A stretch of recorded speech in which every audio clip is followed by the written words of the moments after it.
အားလုံးပဲမင်္ဂလာပါဒီတစ်ခါဝေမျှပေးခြင်းတဲ့အကြောင်းအရာလေးကတော့အဋိဋ္ဌံပြည့်စေတဲ့ပရိစိတ်နည်းပဲဖြစ်ပါတယ်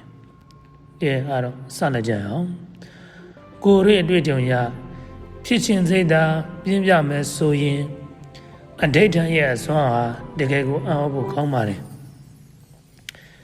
အဋိဋ္ဌံဝန်တဲ့ဆိုတာပရိစိတ်ယုံတတ်မှုပဲကိုယ့်ရဲ့စိတ်စွမ်းရင်ကိုစနစ်တကျစူးစီးပြီးကိုလိုရာခီးကိုရောက်အောင်ပုံဖော်တဲ့ဖြစ်စဉ်တစ်ခုဖြစ်ပါတယ်ဒီနေ့မှာတော့ကိုယ်တိုင်လက်တွေ့အသုံးချပြီး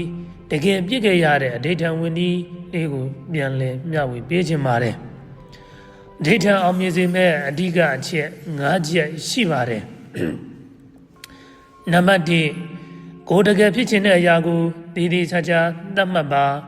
ပထမဆုံးအရေးကြီးတာကကိုယ်တကယ်ဘာဖြစ်ချင်တာလဲဆိုတာပါတခြားသူတွေဖြစ်ချင်တာမျိုးလောဘဇောနဲ့တက်မတာမျိုးမဟုတ်ဘဲ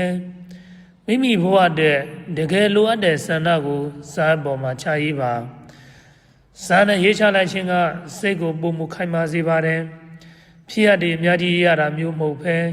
ကိုယ်တကယ်ဖြစ်ချင်တဲ့အရာတစ်ခုကိုတိတိကျကျချပြီးရေးထားပါရှင်းရှင်းလင်းလင်းတိတိကျကျဖြစ်လေပို့ပြီးကောင်းလေပါပဲနံပါတ်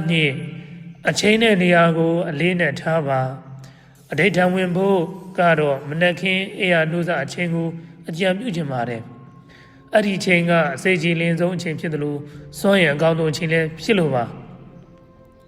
အဋိဋ္ဌံကာလကိုတော့9ရက်21ရက်စသဖြင့်သတ်မှတ်နိုင်ပါတယ်အနည်းဆုံးကတော့9ရက်ကအကောင်းဆုံးပါမိမိသတ်မှတ်ထားတဲ့ရက်တွင်နေရာတူအချိန်တူဖြစ်အောင်အတတ်နိုင်ဆုံးကြိုးစားပါအဲ့ဒါကစိတ်ရဲ့အာယုံဆွဆိုင်မှုကိုအားကောင်းစေပါတယ်နံပါတ်3ကိုပူဇော်ဝင်မဲ့အဋိဋ္ဌံဝင်မဲ့ဂါထာကိုရွေးချယ်ပါမိမိကြည်ညိုရာဂါထာကိုရွေးချယ်ပြီးအဋိဋ္ဌံဝင်လို့ရပါတယ်ဂုဏ်တော်9ပါးအရဟံဒိဋ္ဌိဂါထာတရဂုံသို့မဟုတ်ပဋ္ဌာန်းစိတ်နည်းကိုရွေးချယ်